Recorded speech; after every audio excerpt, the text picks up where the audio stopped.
welcome to Meow Mix, Carolina Panthers podcast. My name is Steven. My name is Jerry.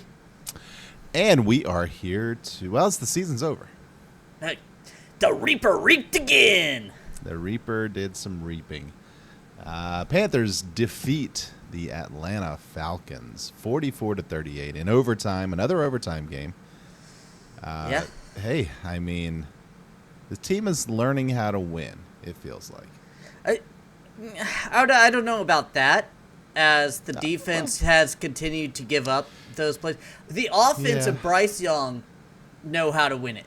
They have done this multiple times against, not Tampa Bay last time, but the one time before, Eagles. They had the right there. I mean, they really were right there on most of their games to really win it. And then the defense gave up a score on the last drive. Yeah. I mean, the good news is that even had we won all three of those games that were winnable, we still wouldn't have made the playoffs. So it's not like no. We screwed ourselves out of the playoffs here. But I don't know, man. Like, this was a great game for the Panthers. This is a really fun game to watch overall. I mean, yeah, the defense was terrible, but that just made it kind of a back and forth. And, it was a shootout, something we haven't seen in a really, really long time here. A game like this, especially with the Panthers coming out on top. Bryce with 5 touchdowns. This had to be, I think, his best game. Oh, right? yeah, hands down. I think he was – I don't even know one bad throw he had. I'm sure there was one. But, man, he was laser focused, dropping dimes. Everybody's already seen this by now, but the touchdown throw to Trimble, turn around, raising his hands before the ball even got to him because he knew he threaded it perfect. Yeah, thank goodness the Trimble. I mean, Trimble kind of bobbled it. Luckily, he came down with it. I was like, with our receiving core, you really should have count your chickens before they hatch. Right. It reminds me of that Kimba shot where he turned around and starts shimmying and he missed it. Yeah, man. Luckily, this will be a meme that will positively live on. Yeah. But yeah, it's Bryce. I mean, if you weren't sold on Bryce, then honestly, if you weren't sold on Bryce before, this probably didn't sell you either. But certainly, it had to make those of us that are sold on Bryce just feel even better about this guy going into 2025. I mean, my confidence is pretty high. Oh, yeah. 100%. I don't know how you cannot be. He's had 2 bad games. I'm using bad games in quotes here, but like bad games against Dallas. He had one really bad game. Yeah, in Dallas. Yeah. And then Tampa Bay, we lost pretty painfully, but that was a whole team effort of not looking good. And really, he was pretty good in that game. I mean, he didn't throw any interceptions, didn't turn the ball over, just couldn't do enough offensively to win. Yeah. But that being said, man, if you're not like hyped for him and you're never going to like him, no matter what. It's got the Cam Newton type of effect where someone sets their mind to it and refuse to change it with, seeing how he's improved. Like, dude, how can you not be impressed with the way he's throwing the ball right now? Right. Like, he can't play defense, so a lot of these games that we've lost just were not his fault, especially since he came back. I mean, sure, the first couple of games of the season, yes, he was not the same guy at all. No. But this is what you want from your young quarterback, especially when he struggles. You want to see him learning and getting better, and this is what we have seen from him the second half of the season. Is every week it seems like, and he'll take a step back, but then he'll bounce back, right? Yeah. Take a minor step back, he'll take 3 steps forward. And this was, 10 steps forward. This was just I don't want to say a perfect game. It wasn't. He missed some throws here and there, but he didn't, as to your point, I don't think he put any in danger of being intercepted. And once again, he's using his legs. 2 rushing touchdowns in this game. And, I don't think he got touched on either of the runs in. I think he got touched, but it wasn't much. Like, he was shifty enough to really run through an arm tackle or a hand tackle. So right, that's what I mean. Like maybe he got touched, but he certainly didn't get hit. No. Yeah. Yeah, he was very safe with his body and stuff. Guys, I am just so excited for the way he's looking. I don't think you understand that. This is Bryce best Young case scenario. This is the Bryce. This game was what I saw at Alabama. I know I've heard this before, or people said this, but this is the guy I thought we drafted. He's not gonna chuck it downfield all the time and stuff like that, but he is making good, accurate throws, reading the defense, and you could tell it. He was just reading what they were giving. That one to JT Sanders, that cover two, he just hiked the ball, snapped it, threw it right away to where Sanders was catching it because the safety couldn't get there in time. He knew it. He knew exactly where the ball needed to be, and thank goodness. It was good to see JT getting involved a little bit more in this game. He had 5 targets, so that's by far the most he's had since he came back. Glad that he got involved more. But yeah, I mean, it's such a relief because since Cam left, we have not felt like we have the guy. Right, no. Teddy Bridgewater. No, Teddy was okay, but he wasn't going to be the guy. And then Sam Darnold, and it started out pretty well, but Baker Mayfield, and this a bunch of just guys that just didn't work out for one reason or another. Now, of course, we've seen what Darnold and Baker have done since they left here, but they didn't work out here for whatever reason. They also didn't work out in their previous locations. Right? So it wasn't just the Panthers where they didn't work out. They didn't work out where they were drafted, okay? But Bryce, with Dave Canales here, things are coming together. Yeah. Things are starting to look like what you want to see out of a franchise quarterback. I heard someone say that since his return, Bryce Young is number 6 in QB rating in the league since then. Wow. Cumulative. Guys, he legitimately could be a top 10 quarterback next year. And that's with a 4 turnover game in there. Yeah. Make that a 2 turnover game, maybe he's top 5. But yeah, I mean that's on the high end, I think, what we could see next year, but I'd be honestly pretty pleased if he was just, a top half quarterback next year on his ascension, right? Just continuing to get better.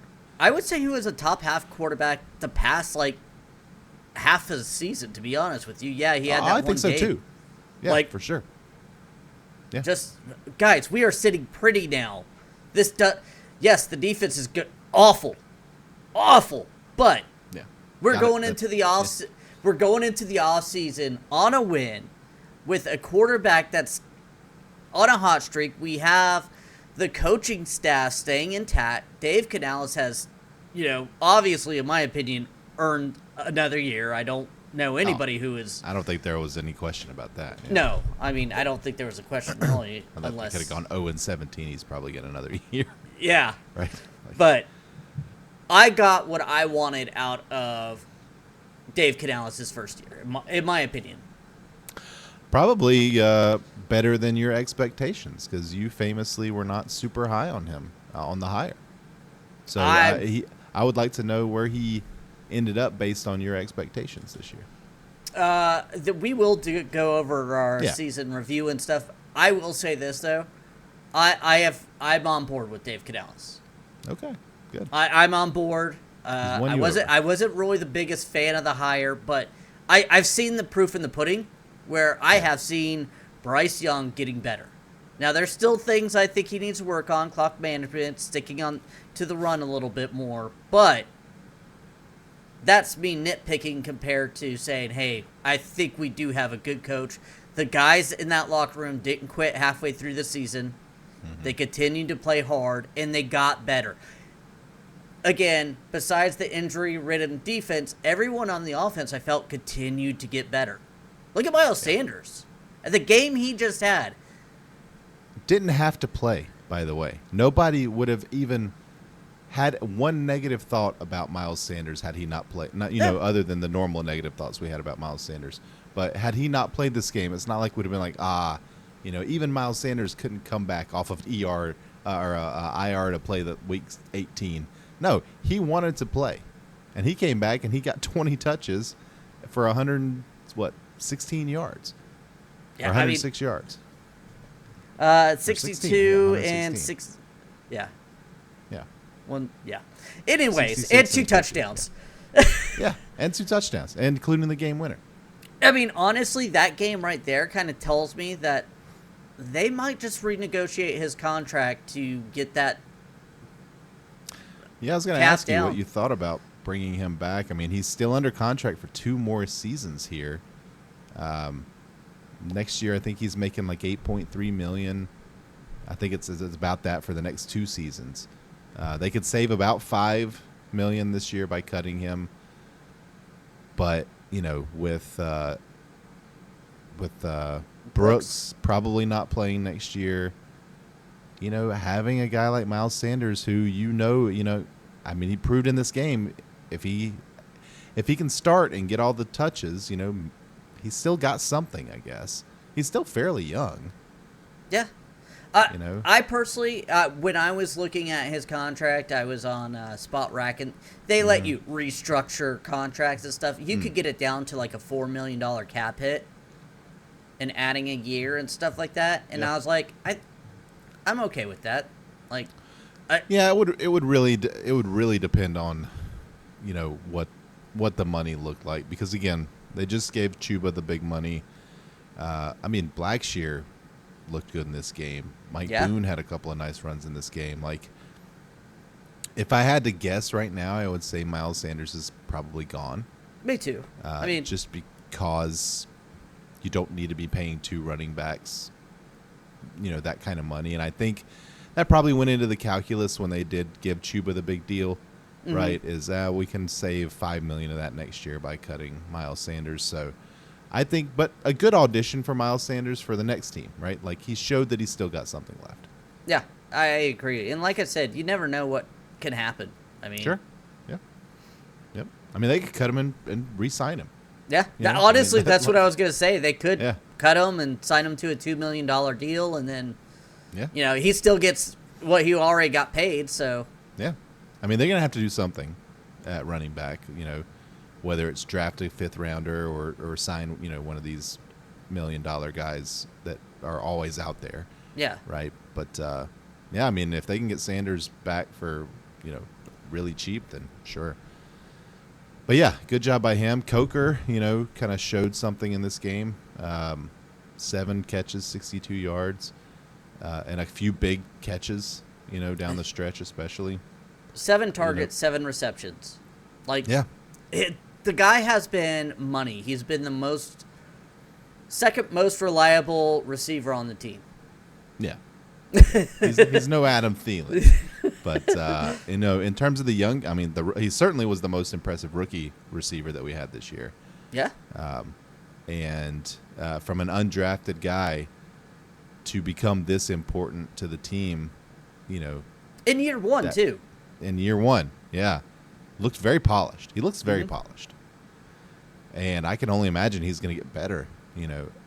It does, I don't know. It makes you think. It makes you think what this team could look like if they had, one of the, a big body number 1 receiver, just ridiculous guy. Or if XL turns into that guy, right? If Leggett turns into that guy.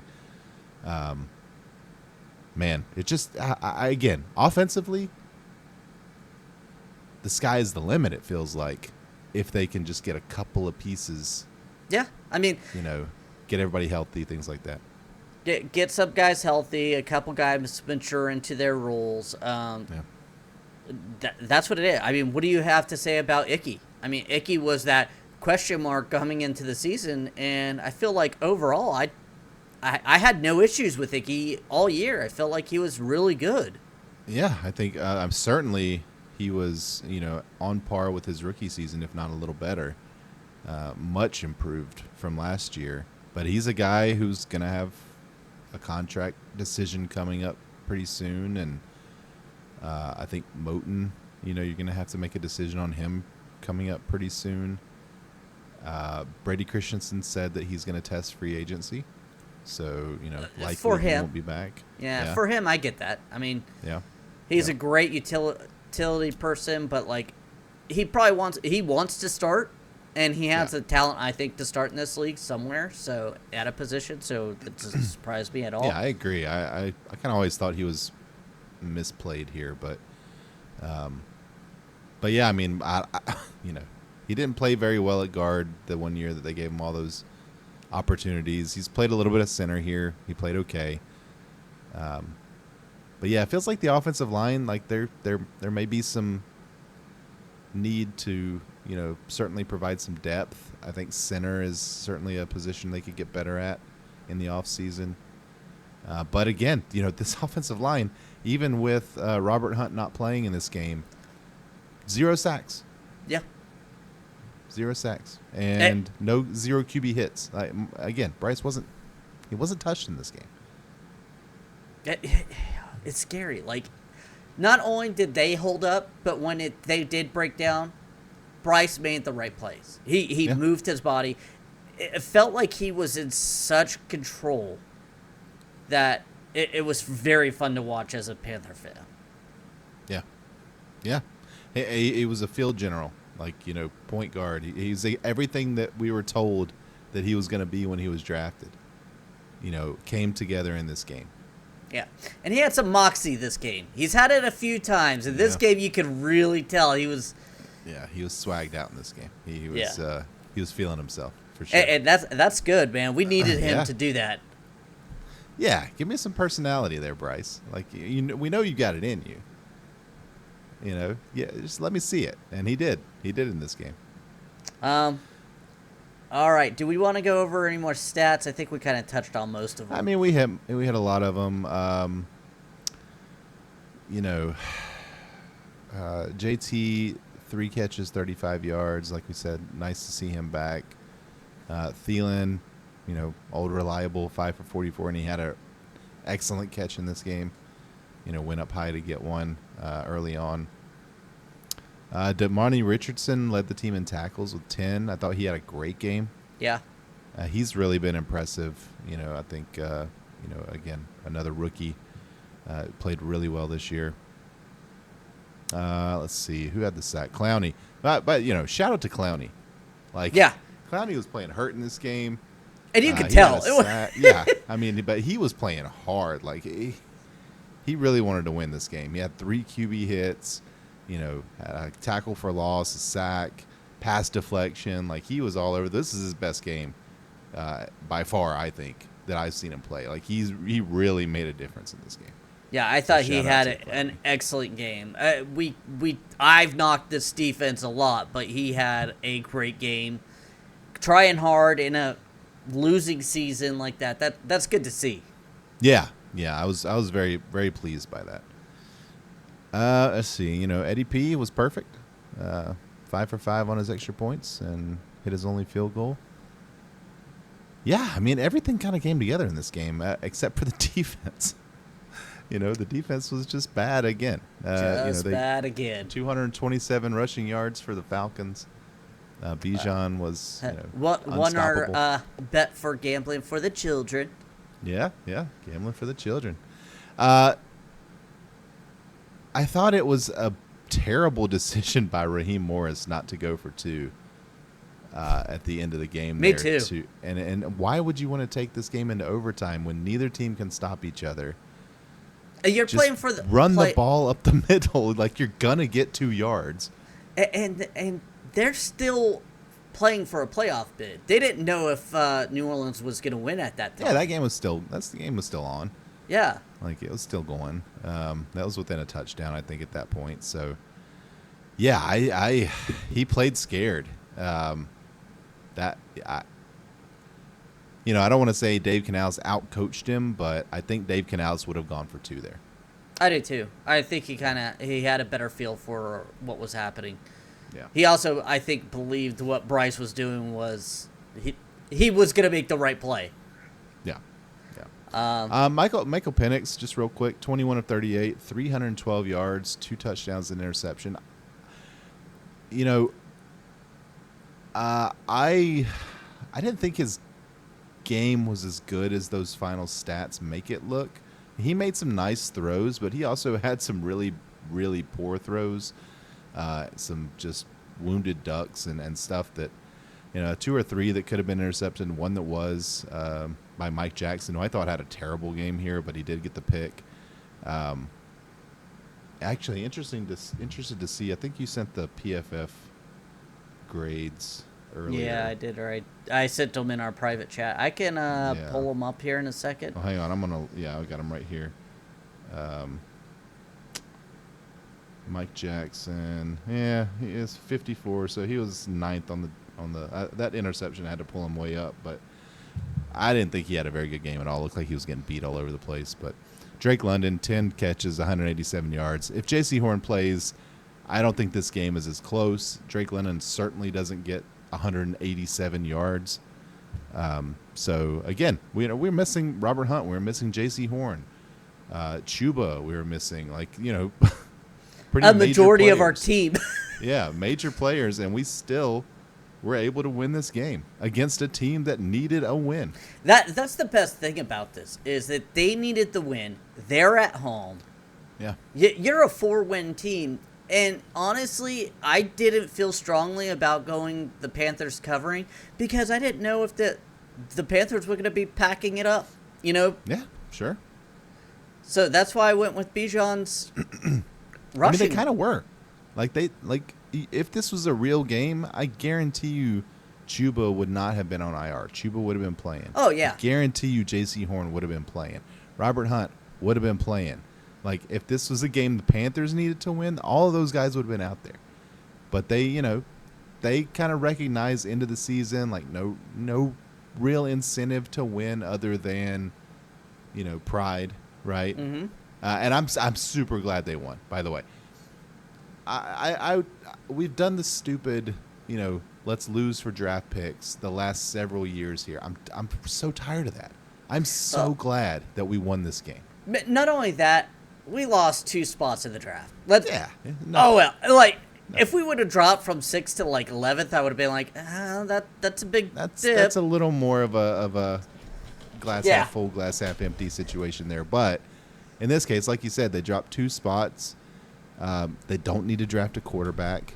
There's at least going to be probably 2 that go before us. So, I'm really pleased. I thought the win meant more than the 2 draft positions. You felt it in the locker room from the videos and stuff. Obviously, I wasn't there. That would have been cool, but great, yeah. But you could feel it. You could feel this team was gelling.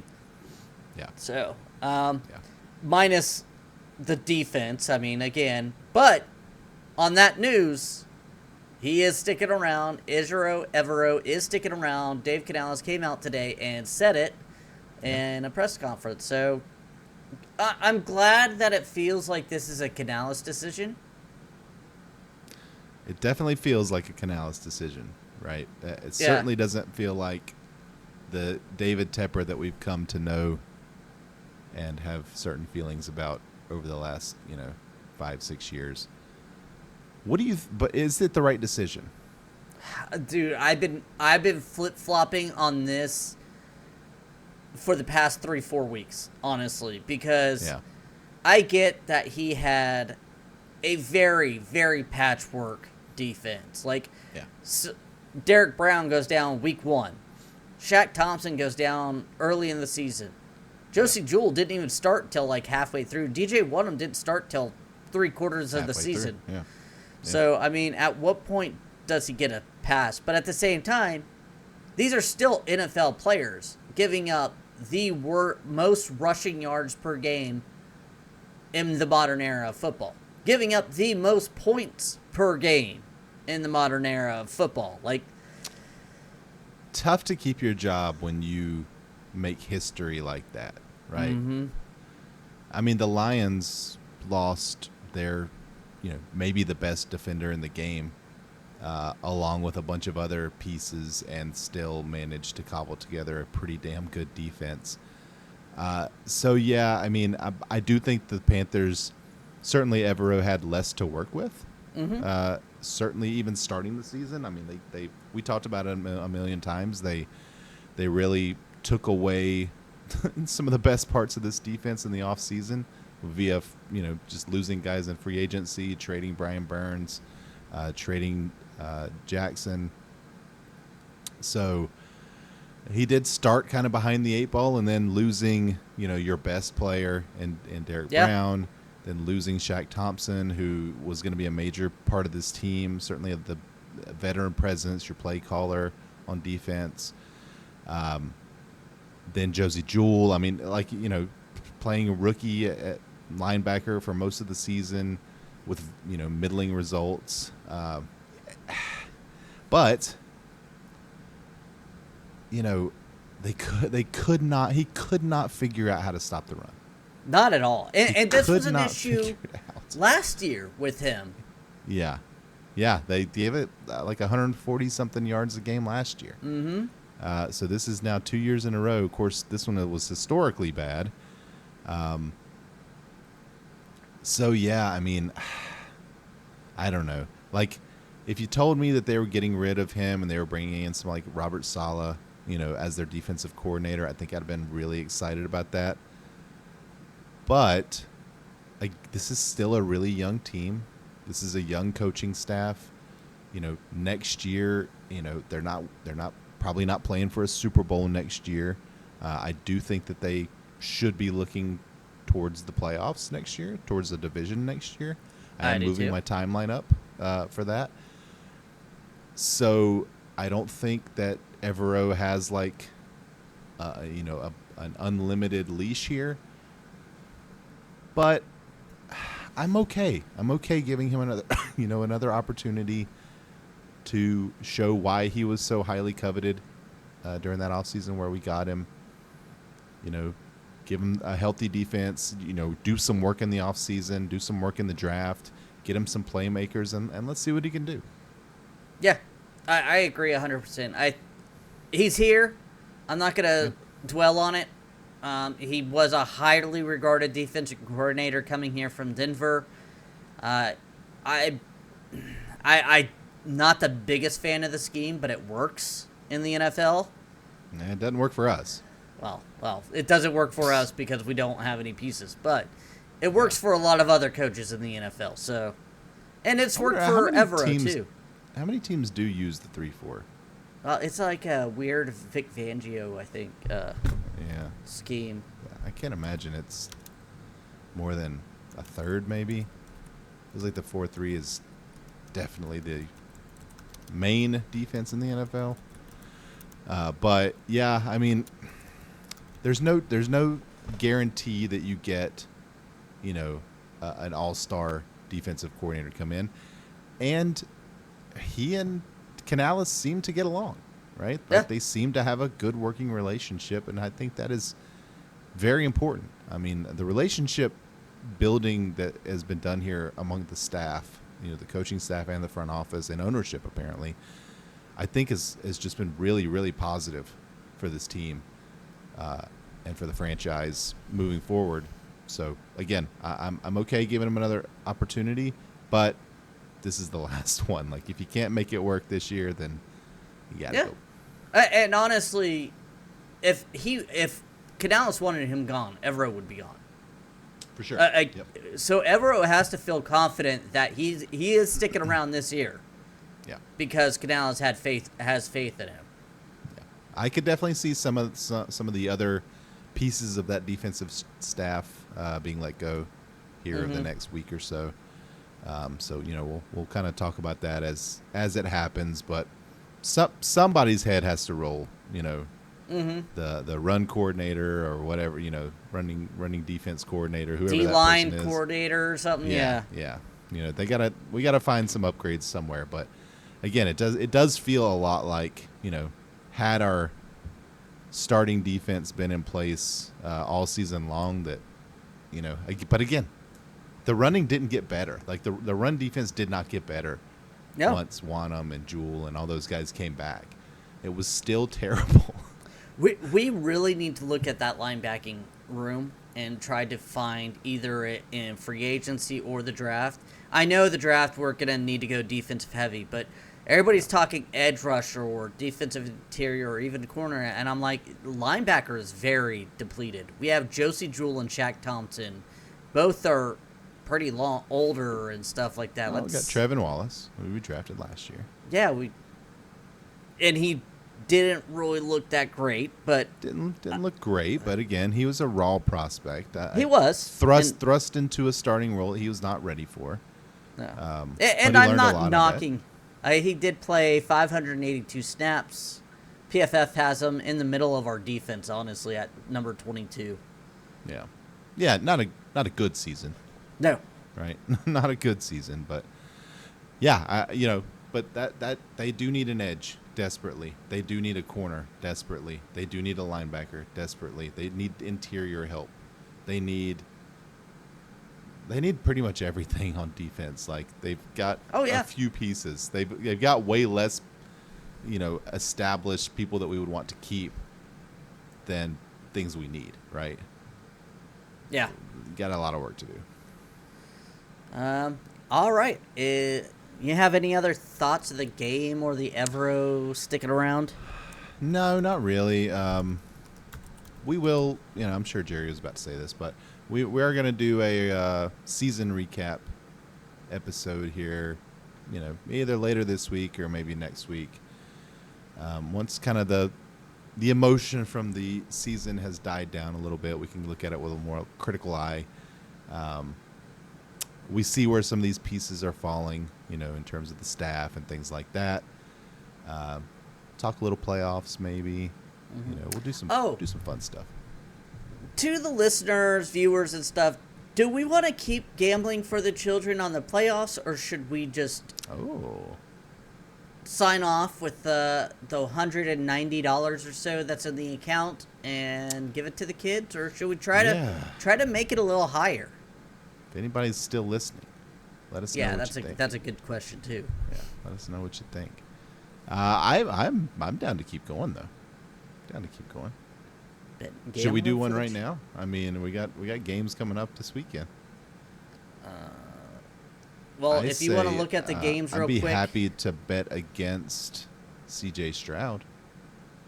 Let me see here. You're taking the Chargers in 3. Chargers over the Texans. Yeah, and I would say take the 3. Take the points. Yeah, I think. Well, the points are a much better the points are at -105, while the money line is -162. Is that big of a deal? That's a pretty decent difference. That's like okay. Yeah, I would say take the points. How much are we going for with this? I feel pretty good about it. $10. Okay. Double our money, basically. Yeah. I'm logging in right now, and I'm going to tell you the payouts and stuff like that. It's probably it's got to be close. Like $9.50 or something. I hate when I log back in. For some reason it logs me out all the time. Oh well. Yeah. I'll put that money down on that. Any other thoughts before we're about to end our time? So. Nope. No other thoughts. All right, thank you for listening. If you like the show, please let your friends know. Please follow us on Twitter @MeowMixPodcast. If you have any questions or comments, you can email us at mailbag@meowmixpodcast.com. If you leave us a 5-star review with a comment on Apple Podcasts, we'll read it on the show. As I said, we'll be back probably early next week to have a season recap and enjoy the football this weekend. We might get some snow this weekend here in the Charlotte area, so enjoy that. And until next time, everybody stay safe out there and keep pounding.